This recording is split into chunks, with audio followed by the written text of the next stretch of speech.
Fresh baked! It's Vlogtober time! I have got this wonderful, sleepy, hollow, headless horseman display that I have created for my house. I thought that I would give you guys a little bit of an insider's peek of how I created this wonderful headless horseman display.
All right, fresh baked. How fun is this guy?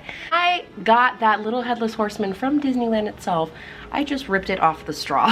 But you guys could put whatever you wanted in your little pumpkin display. There are all kinds of goodies that you can find at the craft stores, and you can match this to whatever decor you have inside of your house. I just really enjoy things like this because I think it's a fun spin on carving your pumpkin.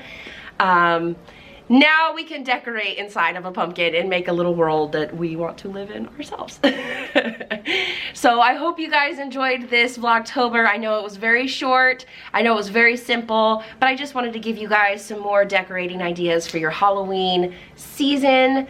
And I hope that you are enjoying what we are doing so far. I hope you guys are having a wonderful spoopy season so far. And until next time, fresh baked.